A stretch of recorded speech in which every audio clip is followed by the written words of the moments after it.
Rīgas domes veiktā iedzīvotāja aptauja liecina, ka pilsētas iedzīvotājus drošības jautājumos visvairāk uztrauc velosipēdu zādzības, nevis, piemēram, laupīšanas vai slepkavības. Pērn Rīgā tika nozagta aptuveni 1500 velosipēdi, bet šogad jau vairāk nekā 100. Tāpēc policija un velosipēdisti ir apkopojuši spēkus, lai cīnītos pret zagļiem. Mēs izmantojam šos velosipēdu dzēsmas, tad velosipēdus, kurus mēs izliksim attiecīgās vietās, kur zog, un mēs viņus novērosim. Tādā veidā praktiski arī noķerot zagļus, kas zog. Ar parastu visai lētu veikalā iegādātu ķēdi zaglis var tikt galā dažu sekundžu laikā. Piemēram, velokurjeri savus braucamos rīkus pieķēdē ar ķēdēm, kādas izmanto autoservisi motoru izcelšanai. Tomēr arī šādas ķēdes nav pasargātas, piemēram, no elektriskiem zāģiem. Velosipēdu zādzības arī pilnībā nevar uzskatīt, ka tas ir tikai un vienīgi narkomānu darbs.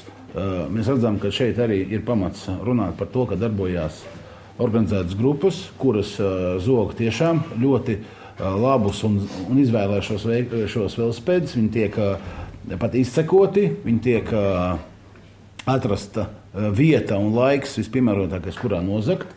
Katram valsts policijas Rīgas reģionu pārvaldes iecirknim ir uzdots izstrādāt taktiskos plānus, kā izskaust un cīnīties pret velozagļiem. Lai gan Latvijā velosipēdu zādzības vēl nav tik izplatītas kā daudzās citās valstīs, veloentuziasti uzskata, ar šo problēmu jācīnās tad, kad vēl ar to ir iespējams tikt galā.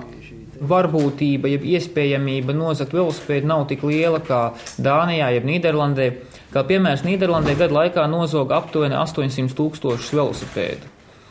Dānijā nozog velosipēdus vairāk nekā valstī viņi ir reģistrēti. Tas nozīmē, ka vienu velosipēdu vidēji nozog vairāk nekā vienu reizi. Pieaugot velobraucēju skaitam, visticamāk pieaugs arī zādzību skaits.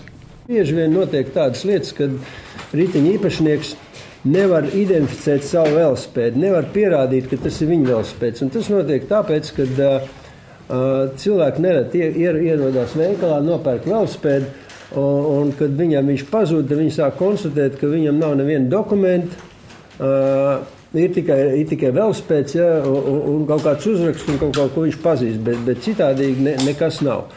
Iegādājoties velosipēdu, svarīga veiklā ir paņemtā pasti, kurā ierakstīts rāmju numurs. Nereti gan zagļi rāmju numurus cenšas novīlēt, lai pēc tam velosipēdu būtu grūtāk atpazīt. Policija arī iesaka nofotografēt savu velosipēdu, lai vajadzības gadījumā bildi varētu iedot kārtībsargiem. Velosipēdiem ir ļoti daudz identifikācijas pazīmes. Man jau likās kādreiz, ko velosipēdu var pateikt. Tur 3 ritenis, kalnu ritenis un pilsētas ritenis. Izrādās ļoti daudz šīs īpatnības. Tas ir tas, pie kā mēs arī strādājam. Mēs izveidosim šo te atpazīšanas mehānismu, sistēmu, kā viņas varēs identificēt. Lai izvairītos no velosipēda zādzības, ieteicams ikdienā neizmantot profesionālus riteņus. Kā stāsta velokurjeri, zagļus parasti neinteresē lēti un nobružāti braucamrīki. Velosipēdus arī zog no pagrabiem, kāpņu telpām un balkoniem. Tāpat zogot arī tikai riteņu detaļas, piemēram, dažādas lampas un spidometrus, tāpēc šīs lietas, atstājot velosipēdu bez uzraudzības, labāk noņemt.